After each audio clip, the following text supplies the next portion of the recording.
Pamela, I heard a troubling rumor that concerned you. Can I ask you about it? Well, if it isn't Budget Bethany! What could the resident penny pincher be coming to me with today? That is quite rude of you to label someone like that, so please refrain from doing that in the future. We've never spoken directly before, so I don't see how you can come to that conclusion. Why do you think you can get away treating people like that? I only call it like I see it.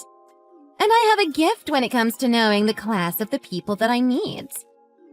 It's a poor dar that alerts me to people that have only known public transportation and food stamps, so I don't get any welfare on me. I only rarely see you come to the kindergarten to pick up your spawn. But when I do, I have only seen you in Goodwill bargain bin fashion. I'm shocked you can say such things to another person and not feel a shred of embarrassment. Full disclosure, I've seen a lot of people in my line of work, so I've picked up a good eye for these things. Even though I've only seen you a few times, I can easily tell that your family barely clears the line to make it into the lower middle class. I know you are busy at work, so it's hard to catch you at the kids' school. But I really wanted to talk to you in person for this. Well, I am a hard-working mother. Unlike some other lazy women who waste their time doing who knows what. I'm different from the likes of you, so it's hard to understand what you're saying. Please take this seriously. Whatever. What did you want? I'm a busy woman with lots to do, and I'm being kind enough with my time associating with the likes of you, so hurry up and get to the point. Finally, I heard this from Katie's mom and wanted to know your point of view on it. A little while ago, Katie broke out with a high fever and went to the university hospital. But when her mother went to the reception desk to get help, you turned her away. Did that seriously happen? Something as minor as this makes its rounds as a rumor nowadays? Stay-at-home moms have way too much time on their hands and are always making mountains out of molehills. This is why I hate dealing with them. If they have enough time to make up rumors and spread them, get a job and see how the world really works. Is what she said true or not?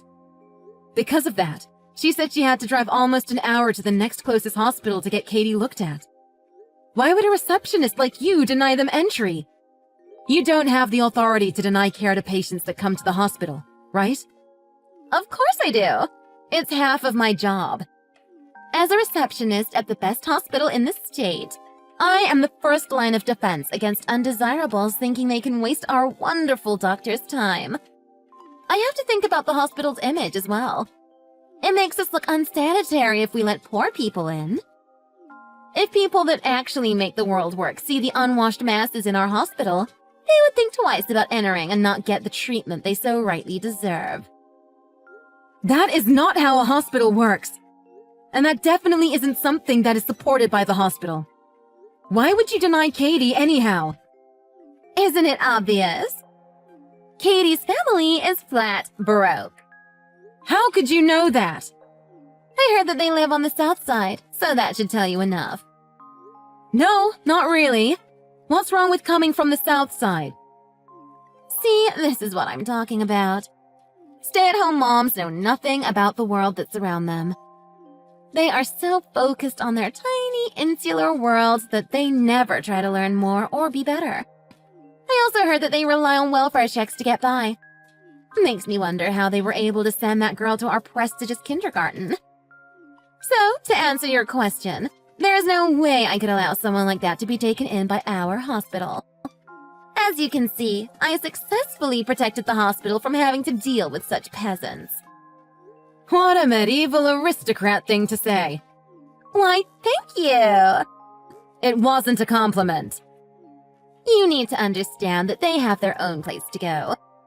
It's noblesse oblige that we follow.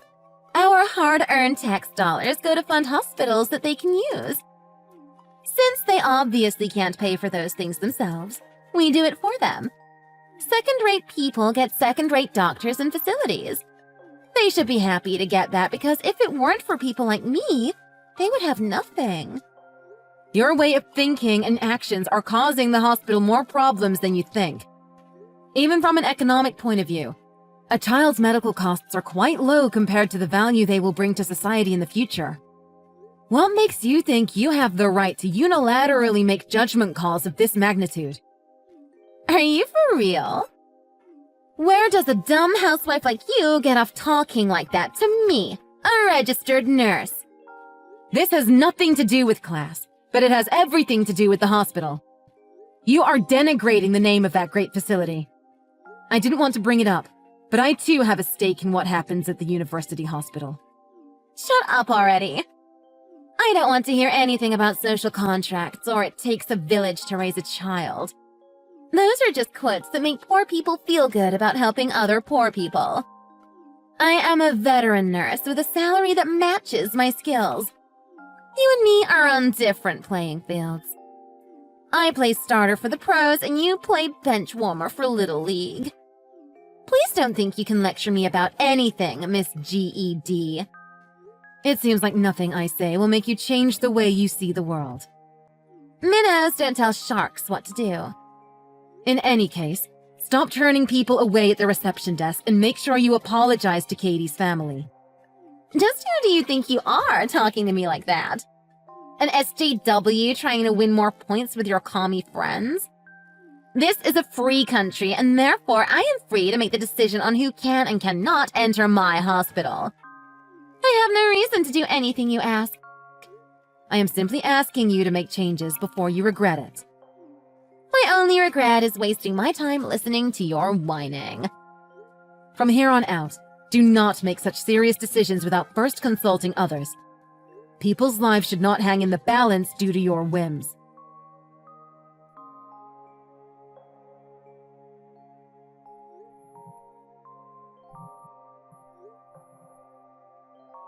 What's up? Sorry, I can't answer the phone right now. Daniel, it's terrible. Sandy was in an accident. Oh my goodness. Tell me what happened.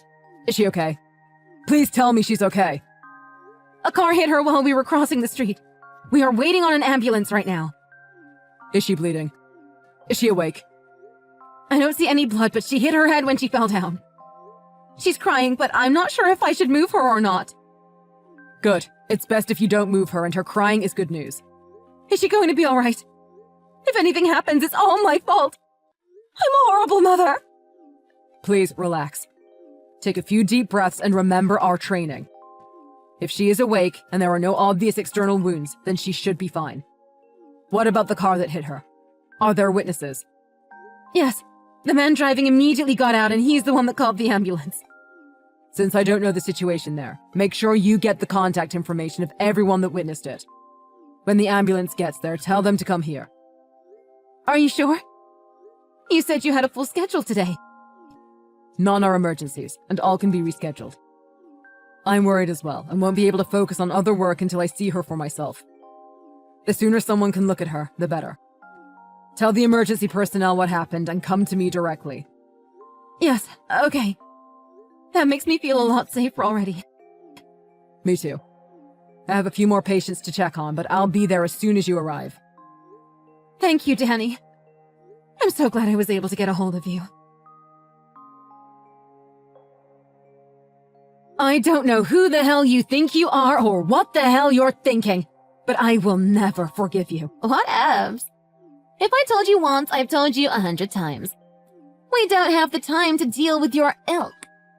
Poor people need to wait in line with other poor people in the places they belong. No one gets into this hospital without my permission. You have no right to turn away my daughter who arrived by ambulance. Even if you're a nurse, that is not something a receptionist has the authority to do.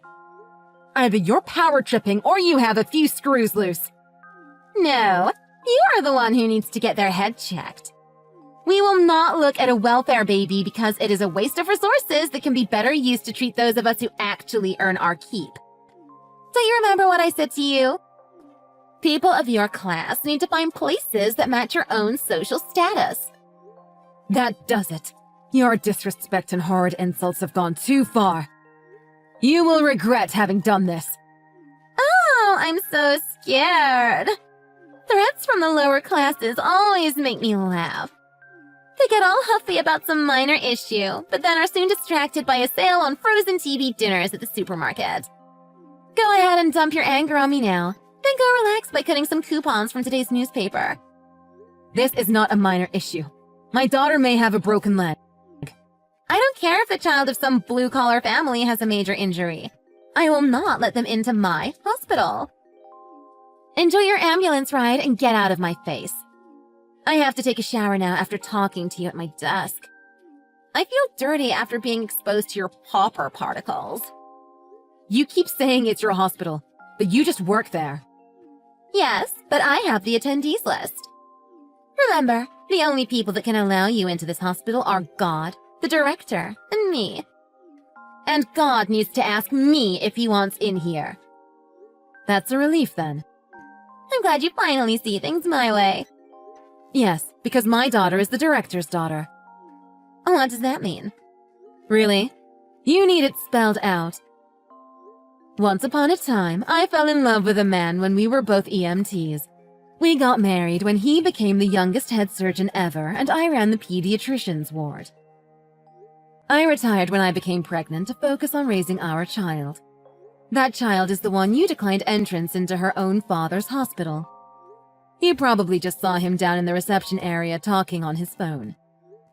One guess as to who was on the other end of that call. We are on our way back, so please be prepared. In addition to causing us all needless trouble, you have wasted my time, your director's time, the EMT's and driver's time as well. I hope you can take responsibility for all of that. But you're a big girl with big girl brains, so it should be no problem, right? What are you talking about? That was just a coincidence he was on the phone, right? A peasant in sweatpants like you can't possibly know the director. That peasant in sweatpants, ponytail, and no makeup is married to the director of the university hospital, Daniel Bishop. And you are the gatekeeping middle manager that called the director's family poor peasants and kicked his daughter out. Your power-tripping and derogatory views on people based on your stupidity are going to be known to everyone. I am going to order an investigation into how many families you've hurt with your bigotry.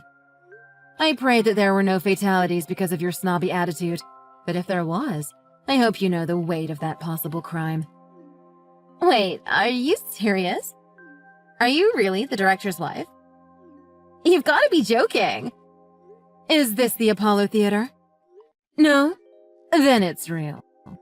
It is all real. Why didn't you tell me from the start?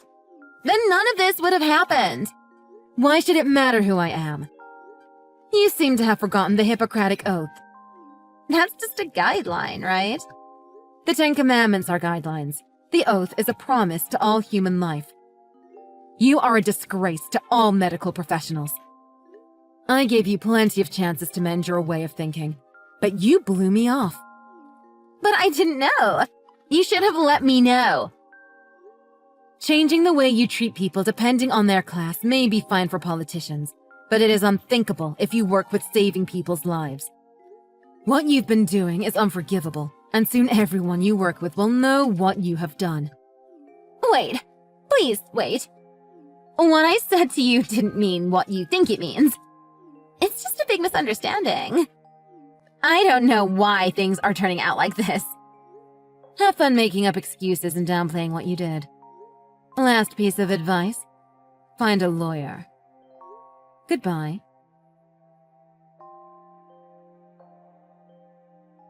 Mrs. Bishop? How is your little girl doing? I had a meeting with the head nurse after that little misunderstanding, and she let me go home early to reorganize my thoughts. I really wanted to check on your little Sandy beforehand, but couldn't. I trust that she's doing well. Her left femur has a 2-inch fracture in it, but otherwise she is doing fine. That is so good to hear. I was so worried about her. I will make sure she gets the best care possible. When I get back, I will personally take responsibility of setting up a schedule that will give Sandy a private nurse 24/7 during her stay. It seems like you and I had a slight miscommunication, and you may have misconstrued some of my previous comments. I didn't actually mean for you to leave the hospital grounds after we spoke. I meant for you to wait outside for a little bit while we prepared a private room and cleaned up the reception area so no opportunistic infections could affect her. You understand, right? I was only thinking about Sandy's safety. Wow, that excuse ranks right up there with Prince Andrew's. Want to try again? Don't be like that. You just took me a little too seriously. It was just a little joke between us, can't you see? Our kids go to the same school, so a little fun between parents is a given, right? What if it had actually been a life-threatening injury? The actions you took could have cost us the time it takes to save her life. But she was fine, right? So it's all good. No harm, no foul. Don't you feel better knowing that it wasn't serious? Kids bounce back from injuries so quickly that you'll forget about this in no time at all. So let's put the silliness behind us and get along like adults. I have no intention of ever talking to you again. Please refrain from contacting me by chat or in person from here on out, please. I guess I can just block you here, so please pretend we don't know each other if you ever see me in public. That will be all. Goodbye. Wait. There's no reason to go to such extreme measures, is there? We're friends, right? You would never block a friend, right? You're absolutely right. I would never block a friend. But you? You are no friend. You never were, and never will be. Subtract the R from it, and that's what you are. That's a little harsh, don't you think? Look, we share the same group of friends, right? Contact is inevitable. So just this once, could you please sweep this little misunderstanding under the rug? No one needs to hear about this, right? Misunderstanding? If you can pass this off as a misunderstanding, then what Iago did to Othello must also fall in the same category for you. Come on now. You're just exaggerating things a little bit too much. What I did can only be classified as a little prank because there was no harm done. How dare you say that? You've only been lucky that your prejudice hasn't led to any serious trouble so far. Like any bad politician out there, you try to spin the story to your favor after finding out the facts make you look bad. Anyone with a brain can see through that. Once you knew who my daughter and I were, you changed your tune. Like the church pardoning Galileo 350 years later. Seriously? Aren't you saying some pretty harsh things to me? I'll let things go as long as you don't spread what happened between us, okay? I won't have to say a thing to you anymore because we are as good as strangers. That's impossible. We go to the same kindergarten, right? Since you're the hospital director's wife and I'm the hospital's head receptionist, we should be friends and make a group of associated mothers of our choosing to sway the kindergarten principal to our side. That should open up more paths for our children to stand out and succeed.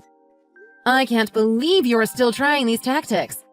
I may have misread you at first, but think of what we could do united. I don't care at all about your ambitions, but don't get any of that on me.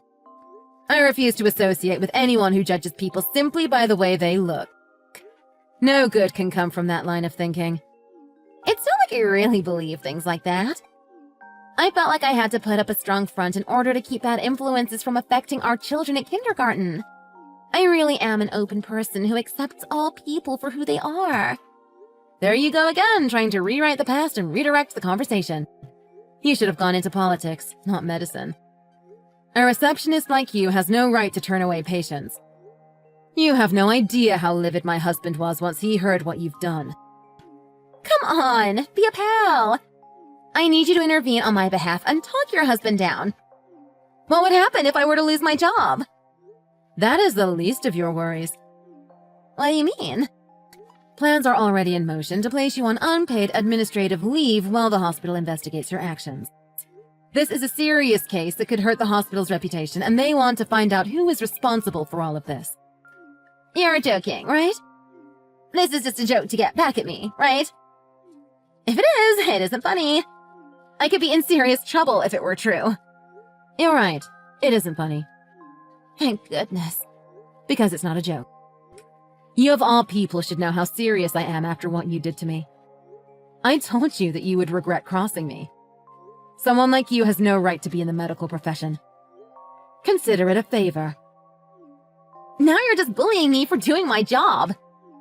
Why are you persecuting a woman who has only done her job with honesty and kindness? Do you even know the meaning of those words? If so, how dare you associate them with what you have done to me and other patients? Changing the way you act towards patients based on their looks? Is that part of your job? Do you need me to recite the Hippocratic Oath to you? Well, it's not exactly like that, you see. While my decisions were based on certain visual factors, there is a deeper je ne sais quoi that underlies what I did. I'm sick of hearing your excuses and have more important things to do. You need to wait until the head nurse contacts you again. My husband says he never wants to see your face again. I am of the same desire, so if I see you at the kindergarten again, don't talk to me. Okay, I'm sorry for turning you and your daughter away. Isn't that enough? So please speak to your husband on my behalf. I really need this job. No. What would I get out of doing so? Is there any merit for my husband or the hospital? I think not. Please, I'll do anything. I promise to change. Give me another chance. From my experience, people like you never change. Consider this a lesson in morals in the real world. Class dismissed.